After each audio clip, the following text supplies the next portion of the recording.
Ce mardi 14 mars est un jour décisif pour Pierre Palmade. La Cour d'appel de Paris, qui a d'abord reporté sa décision, a statué sur la mise en liberté de l'humoriste.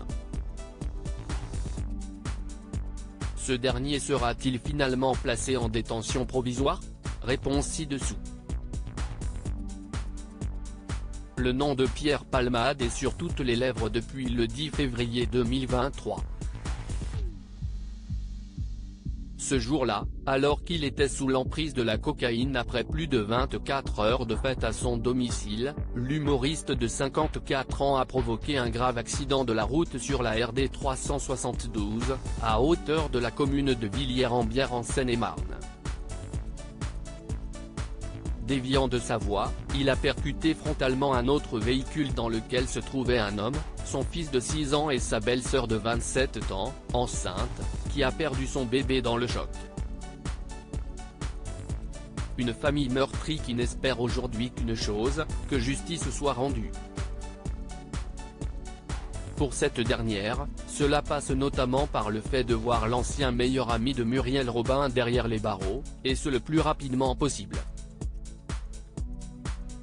Un souhait qui était exaucé grâce à un recours du parquet de Melun, examiné le vendredi 24 février à 9 h par la chambre de l'instruction de la Cour d'appel de Paris, qui a décidé qu'il devait bel et bien être placé en prison jusqu'à son procès.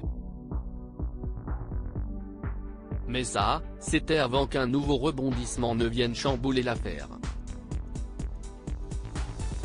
Pierre Palmade ne sera pas placé en détention provisoire. Pierre Palmade ayant été victime de plusieurs AVC depuis son hospitalisation, ses avocats ont estimé que son état de santé ne permettait pas son placement en détention provisoire.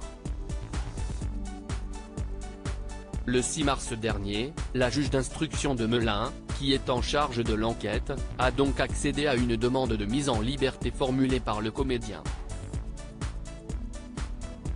Même s'il est toujours hospitalisé et sous contrôle judiciaire, il était donc considéré comme libre. Mais, dans la foulée, le parquet a fait appel avec un référé détention, qui a eu pour effet de suspendre la décision. Le verdict était attendu ce vendredi mais il a finalement été repoussé à ce mardi 14 mars à 9 h. Résultat ? L'ancien acolyte de Michel Larocque est maintenu sous contrôle judiciaire et ne sera donc pas placé en détention provisoire.